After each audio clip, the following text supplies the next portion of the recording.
प्याज के दाम एक बार फिर से बढ़ने लगे हैं। पिछले हफ्ते प्याज के दाम कम हुए थे, लेकिन एक बार फिर से इसमें बढ़ोतरी देखी जा रही है। प्याज के थोक मूल्य में 10 रुपए प्रति किलोग्राम और खुदरा भाव में करीब 20 रुपए की बढ़ोतरी दर्ज हुई। आजादपुर सब्जी मंडी में सोमवार को प्याज की कीमत 40 से 45 रुपए प्रति किलो बिक रही थी और इसी के साथ ही बाजार में प्याज की कीमत 70 रुपए प्रति किलो पहुंच गई। नमस्कार दोस्तों, मैं हूं देव और आप देख रहे हैं कैप्चर नॉलेज।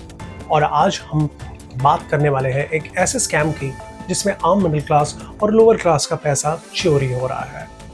हाँ, मैं बात करने वाला हूँ प्याज के रेट्स के बारे में। सोचो, कुछ महीने पहले आपको सब्जी मंडी से ये प्याज 20 से 25 रुपए किलो के हिसाब से मिल रहे थे, लेकिन आज अर्बन मार्केट्स में ये प्राइस 100 से 150 रुपए किलो तक पहुँच गया है।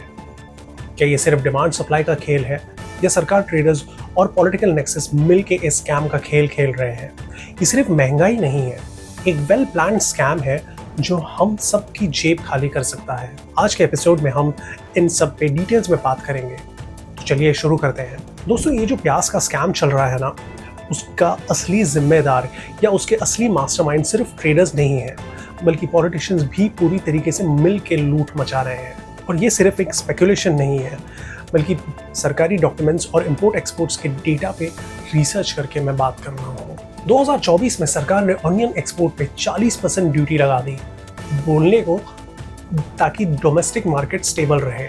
लेकिन सिर्फ 3 महीने में सेम गवर्नमेंट ने प्राइवेट प्लेयर्स को बांग्लादेश, यूएई और मलेशिया में ऑनियन एक्सपोर्ट करने का बैकडोर क्लियरेंस दे दिया। मतलब इंडिया में प्याज महंगे हो रहे थे और ये लोग चुपके से बैकडोर से प्याज एक्सपोर्ट कर रहे थे। गवर्नमेंट ने 2025 के स्टार्ट में अनाउंसमेंट किया कि 12 lakh ton onion buffer stock में है, जो प्राइस कंट्रोल के लिए यूज होगा। लेकिन रियलिटी ये है कि इसका सिर्फ 30% मार्केट में रिलीज किया गया, बाकी का स्टॉक आर्टिफिशियली होल्ड करके प्राइस मैनिपुलेशन की गई। सरकार एमएसपी यानी कि मिनिमम सपोर्ट प्राइस 30 रुपए पर किलो सेट करती है, लेकिन फार्मर्स को मंडी में सिर्फ 8 से 12 रुपए पर किलो मिलता है। जो प्रॉफिट्स हो रहा है वो किसकी जेब में जा रहा है? ऑफ कोर्स मिडिल मैन और स्टोरेज माफियाज की। 2025 में जब प्राइसेस 150 रुपए किलो तक पहुंच गए, तब सरकार ने इमरजेंसी इंपोर्ट का नाटक किया। इंडिया ने टर्की और इजिप्ट जैसे देशों से 90 से 100 रुपए पर किलो के रेट पे ऑनियन इंपोर्ट किए, जो अल्टीमेटली इंडियन कंज्यूमर्स को 120 से 150 किलो रुपए के प्राइस पे बेचा गया। मतलब इंपोर्ट भी एक तरीके का लूटने का सिस्टम है। अब रियलिटी चेक की बात करें तो सरकारी सिस्टम सिर्फ ट्रेडर्स के मुनाफे के लिए काम कर रही है। पहले सप्लाई को रिस्ट्रिक्ट करना, फिर एक्सपोर्ट्स अलाउ करना, फिर जब प्राइसेस स्काई रॉकेट हो जाए तब इमरजेंसी इंपोर्ट का नाटक करना।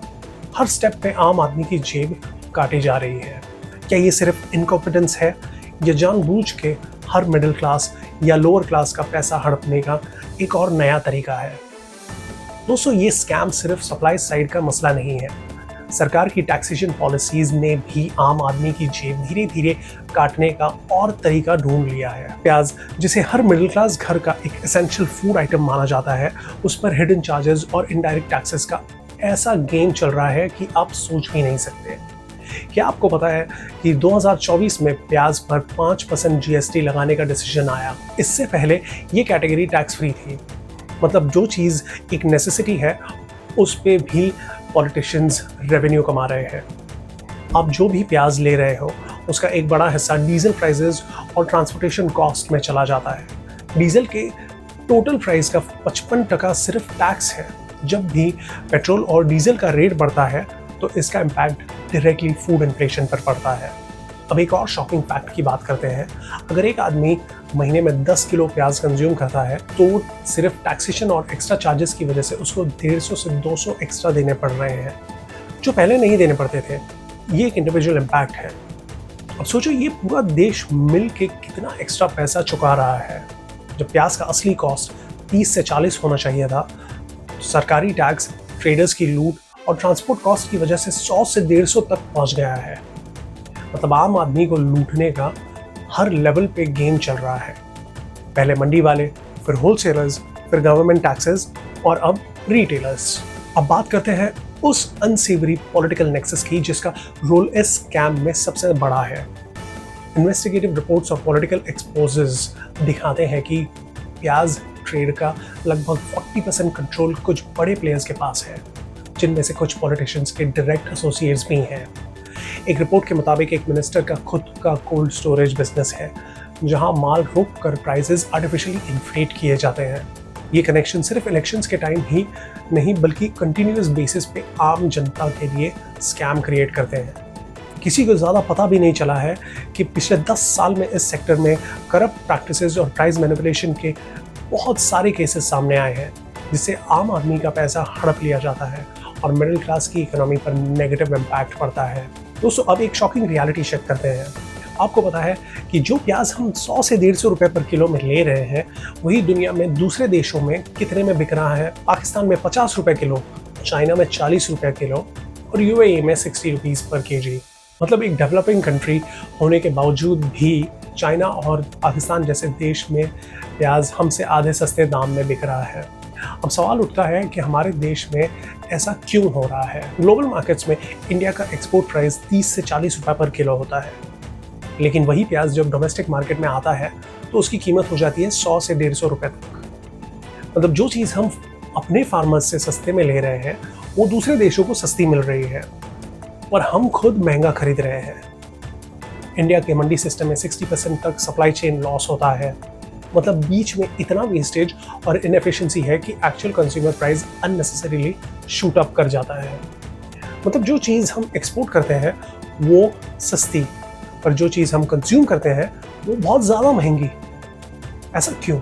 ये सिर्फ टैक्सेशन या पॉलिसीज़ का मसला नहीं है, बल्कि एक पूरा इकोनॉमिक नेक्सस है जो मिडिल क्लास को लूटा जा रहा है। आपको क्या लगता है, ये सिस्टम सुधरेगा या ये स्कैम बढ़ता रहेगा? अगर ये स्कैम ऐसे ही चलता रहा तो आगे चलकर प्याज के दाम हो जाएंगे 200 रुपए पर किलो, उससे भी ज़्यादा हो सकता है। और ये ट्रेंड सिर्फ प्याज तक सीमित नहीं रहेगा, हर रोज़मर्रा की चीज़ें महंगी हो जाएंगी। दोस्तों, अब बात करते हैं सॉल्यूशन के बारे में, या इस पर्टिकुलर स्कैम को कंट्रोल में कैसे ला सकते हैं।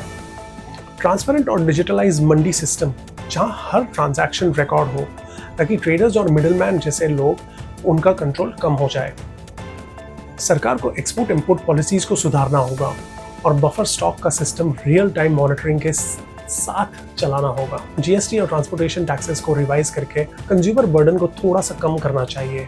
इन्वेस्टिगेटिव बॉडीज को एम्पावर करना होगा ताकि करप्ट नेक्सस एक्सपोज हो सके और उन्हें अकाउंटेबिलिटी के लिए जवाब देना पड़े।